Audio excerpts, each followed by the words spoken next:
Good afternoon, folks. It's really exciting to be here with you guys today. So I'm Holly Brown. I'm the co-director of the Family Psychiatric Nurse Practitioner Program over at the School of Nursing.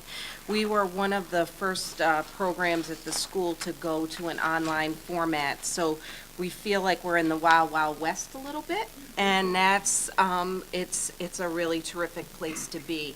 So I'm a clinician and an educator. I'm the senior nurse practitioner over at Hillside Children's Center, and so Martha knows some of my work, working with individuals who are duly diagnosed with intellectual developmental disabilities and co-occurring psychiatric conditions, and then a consultant to the Accountable Health Partners program at Strong. And then in terms of my role as an educator, as I said, I co-direct the Psych NP program, but my experience with online education actually started 17 years ago at SUNY Stony Brook, where we were one of the first or second in the state to develop and deliver an online Psych NP program. So that was kind of exciting, much different, just thinking about my education in online learning. It was, sort of learning from each other's experience, using consultants all the way up to now, recently having completed a program with the Online Learning Consortium. So it's been pretty exciting in that regard. In terms of my courses and my students, I'll actually start on the left-hand side of the screen to talk about our students a little bit.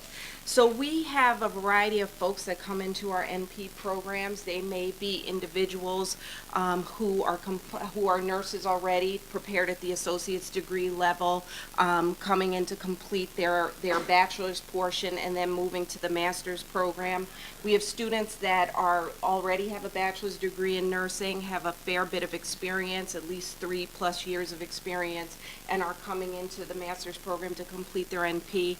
And then we have folks that are looking to complete a combined master's to doctoral program. So I'll switch back over to the right-hand side of the screen here. In terms of the courses that I teach, I actually teach a series that runs over a year. Pathophysiology of mental illness and psychopharmacology. The first course is really kind of interesting, the NUR 452 course, part of the NUR 452 component of the course, because it's really intra-professional. We have pediatric nurse practitioner students as well as Psych NP students sort of taking course content together because there's a huge need for mental health. We know that primary care is de facto mental health for children and adolescents, so making sure that pediatric nurse practitioners are prepared to treat kids with mental health issues is really critical to us. And we've been able to provide some really neat experience with the Center for Experiential Learning to augment the didactic content. These courses are both NUR 452 and 453 are offered in a online, mostly didactic use, using modules. Students go through learning modules, about 15 learning modules throughout the semester, focus on a myriad of topics, obviously, and I'll get into some of the activities that we have the students engage in to really augment and bring the content to life.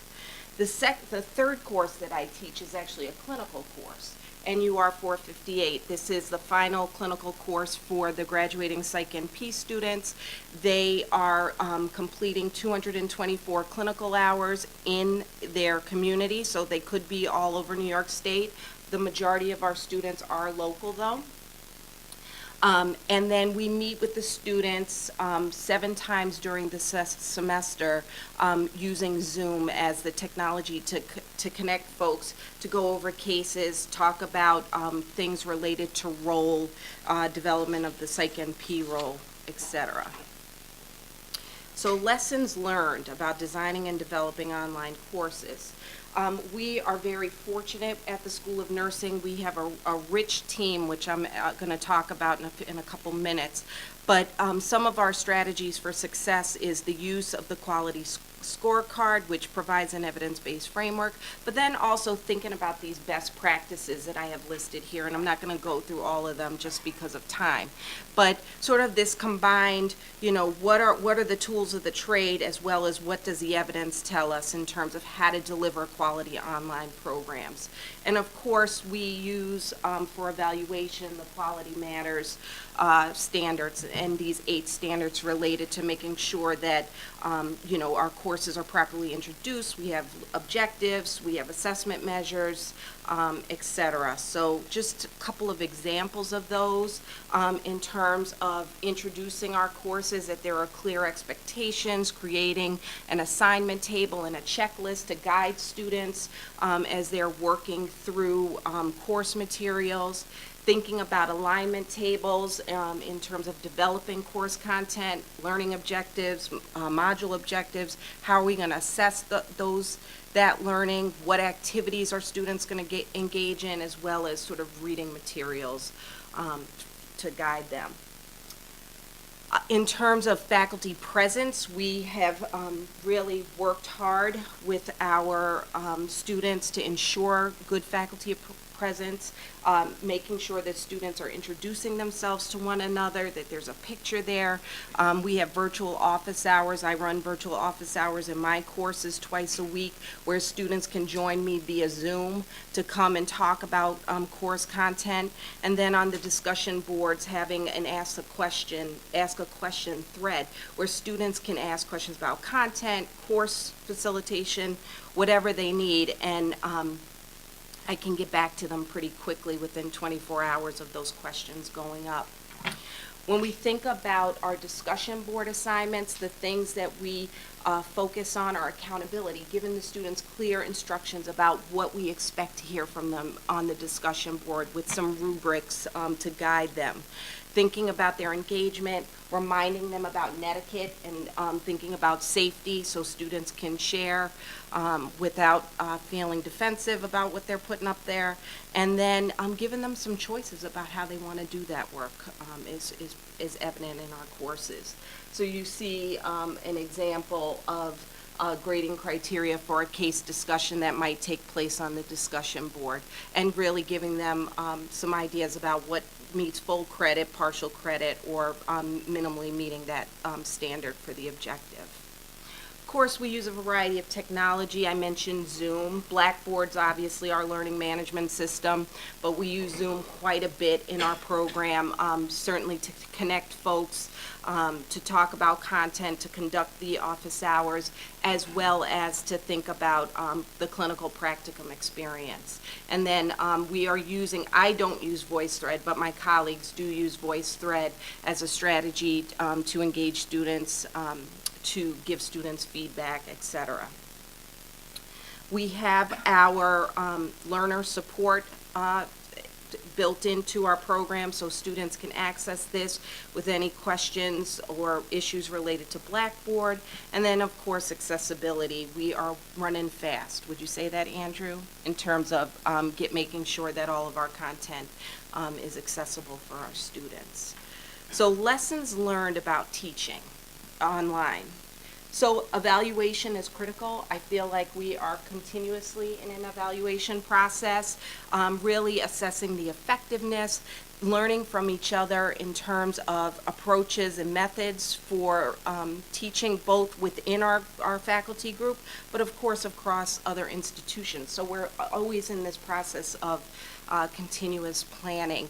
We like to hear from our students. We survey them a couple times during the semester to hear how the courses and their experience with the course is going, and then use that information to update our program.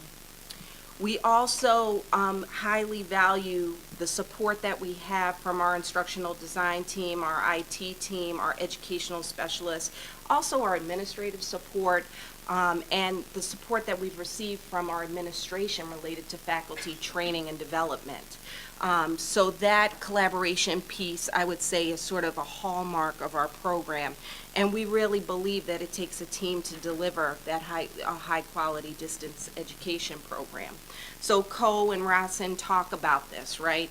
They talk about this idea of working with the various disciplines to develop courses, so thinking about how we interact with our instructional designer, how we interact with our education specialists, and it resembles interprofessionalism, what we think about in healthcare related to interprofessionalism, and that's considered a best practice. So the idea that we have these folks on our team, but all the perspectives are represented and that they are respected. And we say to Joe all the time, help us think about this course. What's the best way to develop these assignments? How do you think about this rubric? And it's value added, right? Well, our product, it's an exponential, really an exponential experience for the students. And we learn from each other. We transfer that knowledge. We bring it from course to course. So what do I want to share with you all in terms of teaching online? It's not for the faint of heart, I'd say, right? It absolutely is a good time. Just to echo what Martha said, what happens in terms of your individual learning and your satisfaction is incredible. Certainly we need support from our administration, leadership, but also thinking about a dedicated committee that was, for instance, that we've developed at the School of Nursing over the last year that focuses on what are our needs as online educators and sort of developing and expanding our online program. Thinking about resource allocation, right? Because teaching online is a little bit different. I feel like I'm 24/7 available to students. So how do we manage our individual human resources? How do we think about faculty workload? And what's the administrative pieces related to program development? Process, ensuring that we have folks involved in along the way and making sure we have adequate supports. And then finally, just this notion of patience and perseverance. We're dedicated learners to this. And so it's going to take us time. We got to stay committed to the vision and really ultimately the quality of our programs. So I think that's all I have to say. Thanks.